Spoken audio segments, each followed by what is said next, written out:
All right, so Old Little Town of Bethlehem, this is my Christmas song for this year. It's my own arrangement for 2024. I didn't do a Christmas song last year because I had a lot of things going on and I just wasn't feeling it. But I'm feeling it this year, so here we go. And you can get the tab for this on my website.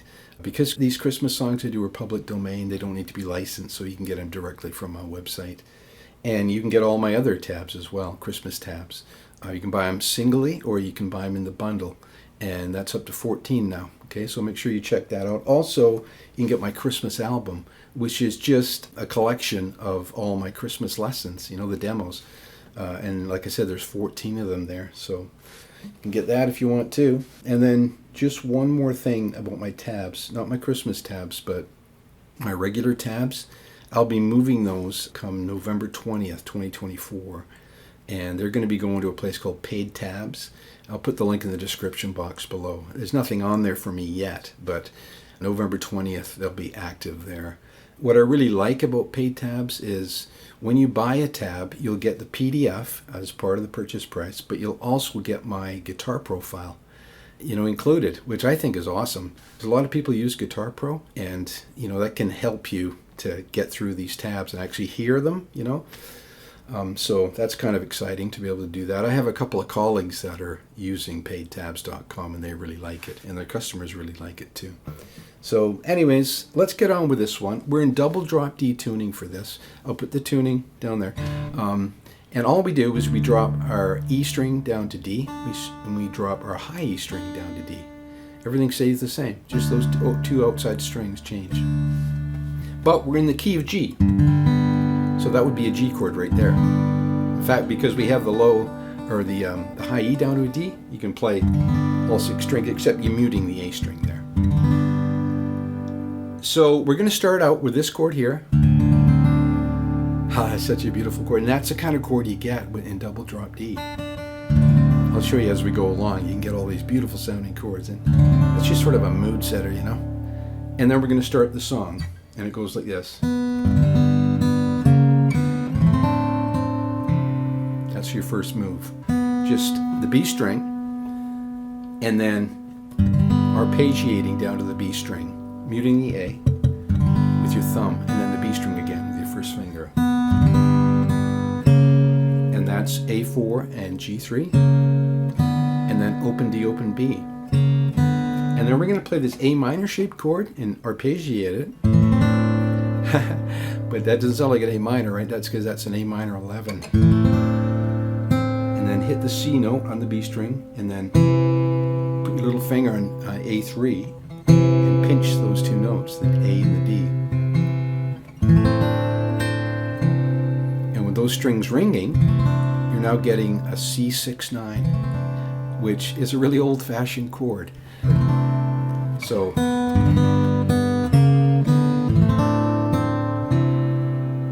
and now we're going to go put our first finger on G2, and then pinch low E in G, open G, then hit the F sharp on D4, open G. And you're getting that semitone dissonance, but in context it just sounds awesome. So, and then we're gonna we're just adding G2. We got D4 and open E string, then open D, and then just low E and B. So far,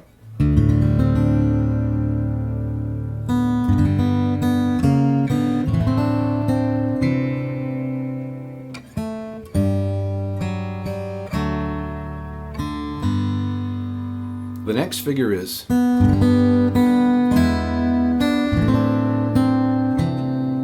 alright, so same thing, but now we're going to go here, whoops, and that's E2, G1, and E2 up top. And we're just picking, with the E string with our thumb, G string with our first, and high E with our second. And then open high E string. And while that's ringing, I'm play that A minor 11th, and do that move again, right? So.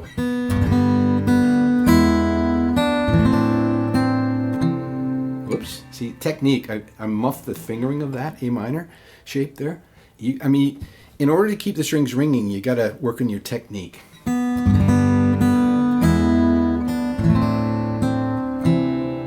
I muffed it a bit there too. That was good. And then we're going to end it off by going. And then we're going to put our first finger on the G string, 2nd fret, and we still got that. Play that whole chord, beautiful chord. I never actually figured out what name that was. And then, now the next section we're going to go. All right, so same as before, but now we're going. That's E4 and G2, first inversion of D, then open G and E2, and all the while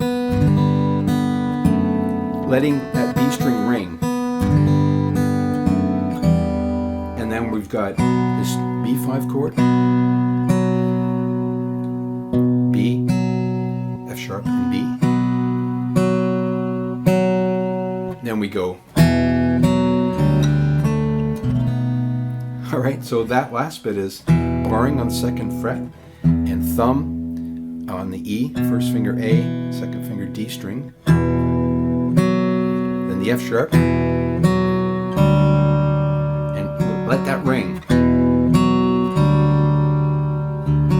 Again, you're getting that dissonance, right? And you've got that low E string down there, which is a D.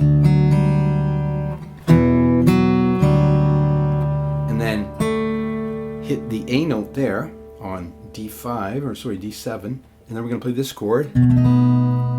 It sounds awesome. But it's just a B7, right? There's your B, your A, your 3rd there,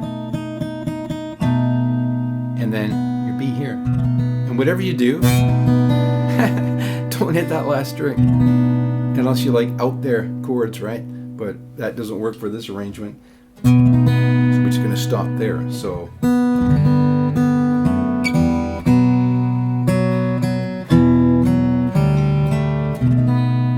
all right, now we're back to this, but a little twist. Right, we're going to double up that D, because that's a fretted D and that's the open D up there. And then let go of it and pluck the C note on B1.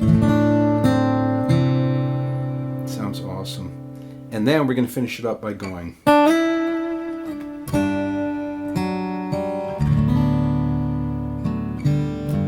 So we're just sliding up from the D to the E on the B string. A little vibrato. Slide back down.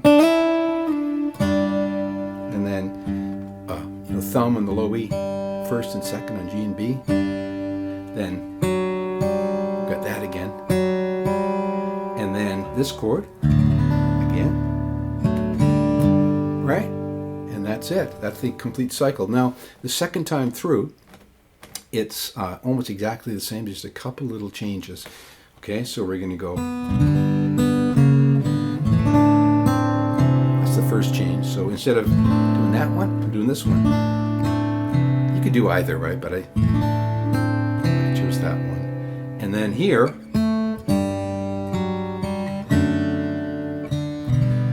we're just going to use inversions there just to change it up a bit. So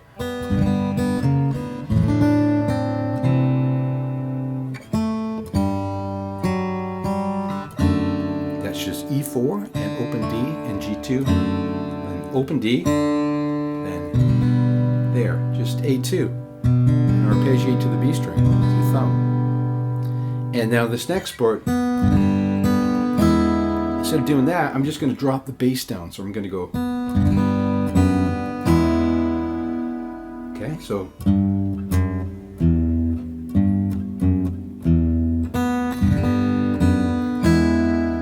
And here we're going to go, same thing. Oops. Same as before.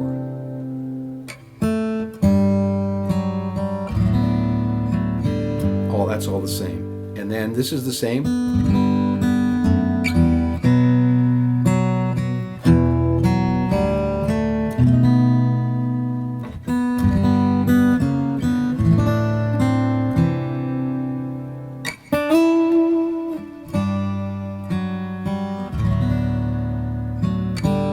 And then we just reprise.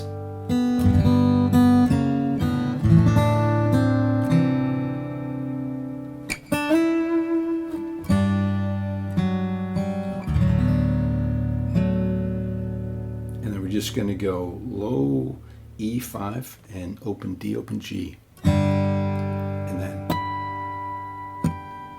harmonic B5, G5. And hit that low one with your second finger there. It'll put your little finger in perfect position to get those harmonics. Okay, and that's it for this one.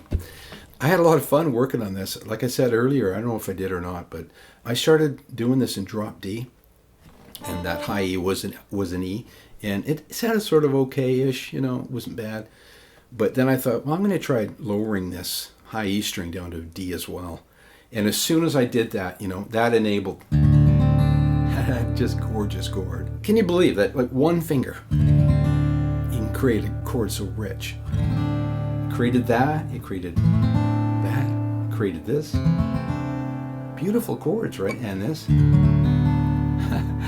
Just love the sound of those chords.